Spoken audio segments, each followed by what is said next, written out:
Pada tanggal 19 Agustus sekitar pukul 17.00 WITA itu ada laporan masyarakat bahwa telah terjadi dugaan penganiayaan.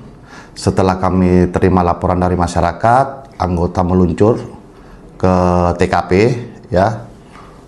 Setelah datang ke TKP, ternyata kita melihat di dekat kuburan itu ada seorang laki-laki yang tergeletak bersimbah darah. Setelah kami periksa dan ternyata korban tersebut sudah meninggal dunia. Setelah itu tindakan kami dari Polsek Balikpapan Selatan mengamankan TKP,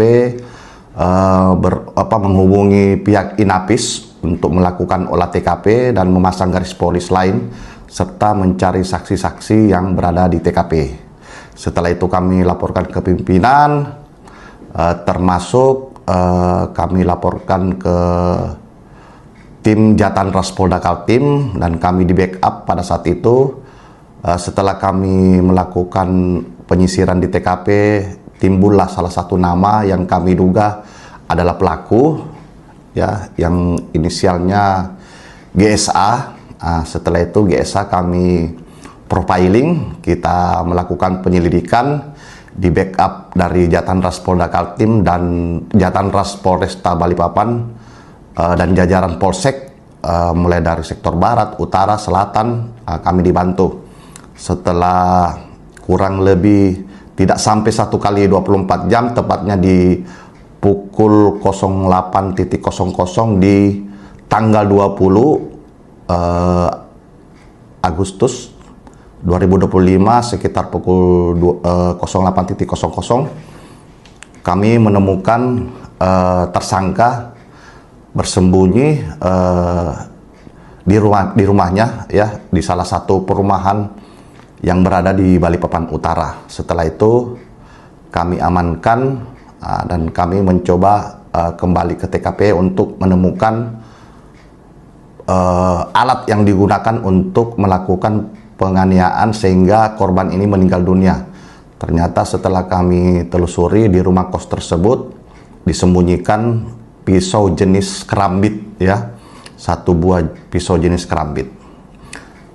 Setelah itu kami selaku penyidik dari Polsek Balikpapan Selatan menginterogasi di TKP bahwa apa sih motif terkait penganiayaan sehingga korban itu meninggal dunia.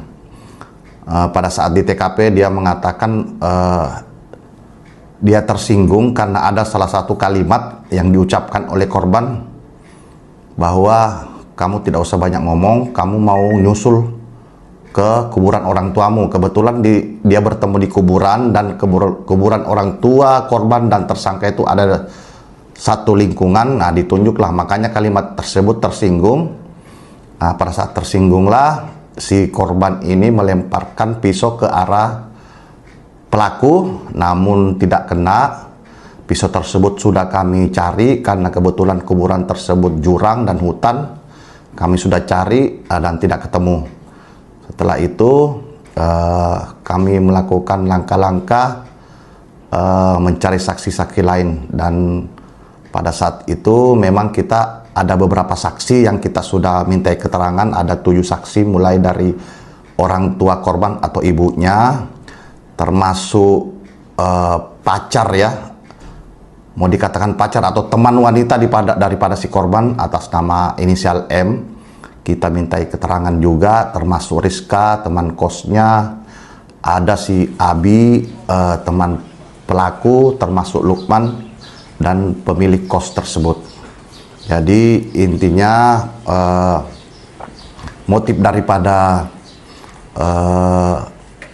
kejadian 351 ini atau penganiayaan yang mengakibatkan korban orang lain meninggal dunia itu motifnya, ya, kita artinya mungkin ada sedikit masalah cinta, ya, mungkin ada kecemburuan sehingga terpiculah mungkin emosi si korban. Padahal sebenarnya setelah kita interogasi, kita BAP si pelaku ini tidak ada Pak itu, karena dia baru kenal juga 2 hari. Karena si pelaku ini ditelepon oleh teman wanita si korban untuk ke kosnya supaya dia mau pinjam motornya.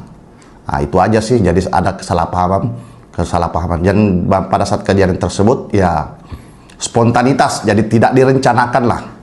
Tidak direncanakan sehingga kejadian tersebut tiba-tiba dan saat itu juga terjadi pembunuhan. Jadi tidak ada perencanaan sebelumnya bahwa ingin melakukan pembunuhan atau melakukan penganiayaan sehingga korban meninggal dunia atau orang lain meninggal dunia.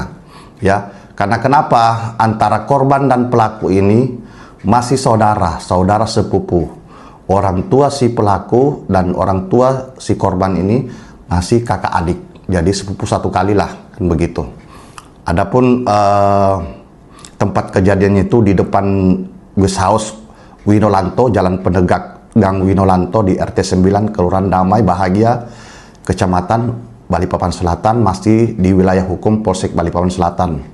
Untuk tersangka inisialnya GSA, ya. Untuk penerapan pasal kami lakukan terhadap tersangka atau pasal yang disangkakan yaitu pasal 338 subsidiar pasal 351 ayat 3. Adapun pasal 338 itu ancaman hukumannya 17 tahun. Dan kalau pasal 351 itu ayat 3 itu ancaman hukumannya 5 tahun. Demikian. Untuk inisial korban? Untuk inisial korban itu atas nama F, ya. Atas nama F. Inisialnya F. Usia korban itu 19 tahun, sedangkan untuk pelaku itu 23 tahun. 23 tahun. Ya, jadi masih muda semua lah, gitu. Jadi saat ini udah dipasangin garis polisi ya untuk di TKP? Ya, untuk sementara TKP kita belum buka polis lain karena segera ini mungkin dalam 1-2 hari ini kita akan lakukan rekonstruksi, ya,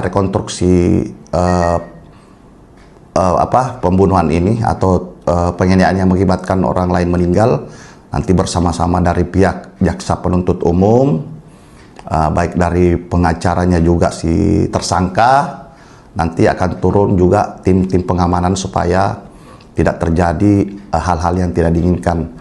Dan intinya bahwa pelaku tertangkap itu tidak lain dan tidak bukan kami di backup oleh Jatanras Polda Kaltim dan Jatanras Polresta Balikpapan dan jajarannya.